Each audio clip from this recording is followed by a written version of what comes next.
शिवसेनेच्या 22% मिळाले, राष्ट्रवादीचे 19%. बघा, हा अशा प्रकारे जो निधीचा असमतोल आहे, असमतोल, मी म्हणतो राज्य हे सगळ्यांच्या, राज्य एक आहे, संपूर्ण राज्याचा विकास हा समतोल पद्धतीनं व्हायला हवा.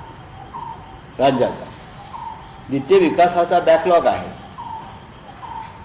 मग मराठवाडा असेल किंवा विदर्भ असेल, जिथे बॅकलॉग आहे तिथे सगळ्यात जास्त मदत करणं गरजेचं आहे. पण जर तिथे शिवसेनेचे किंवा इतर विरोधी पक्षाचे आमदार असतील तर त्यांच्या माध्यमातून सुद्धा तो विकास निधी विकासासाठी उपलब्ध होणं गरजेचं आहे. तसं न करता सध्याचं सरकार हे अत्यंत अनैतिक पद्धतीनं, असमतोल पद्धतीनं निधी वाटप करत आहे.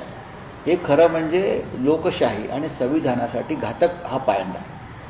सर, एकीकडे तुम्ही आपल्या देशामध्ये लोकसभा अध्यक्षांच्या विरोधात अविश्वासाचा ठराव येतो, मात्र कर्नाटकमध्ये अध्यक्षांना उत्तर मिळाले नाही व्यवस्थित म्हणून त्यांनी कामकाज तहकूब केलं आणि मुख्यमंत्र्यांना या संदर्भामध्ये जाब विचारली. विधानसभा अध्यक्षाचं किंवा लोकसभा अध्यक्षाचं काम हे तेच आहे. मुळात त्या पदावर बसलेली व्यक्ती निष्पक्ष असावी लागते.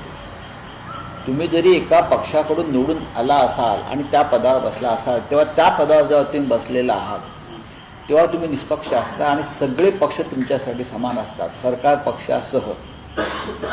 असं मी अनेकदा पाहिलेलं आहे. या लोकसभेत खास करून सोमनाथ चटर्जी असतील, शिवराज पाटील होते, किंवा संगमा त्या पद्धतीनं काम करत होते.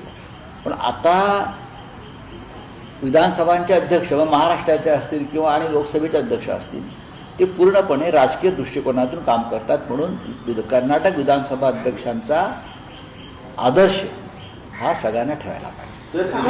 जितेंद्र आव्हाड जे आहे छत्रपती शिवाजी महाराज या विषयावरती महाराष्ट्रात लोक बोलतील आणि काल बोललेले आहेत. सर, एलपीजीच्या तुटवड्यासंदर्भात एकीकडे सरकार सांगते की कुठेही तुटवडा नाहीये, दररोज प्रेस कॉन्फरन्स होत आहेत, मात्र प्रत्यक्ष ग्राउंडवरती लोकांना रांगेत उभा राहावं लागतं.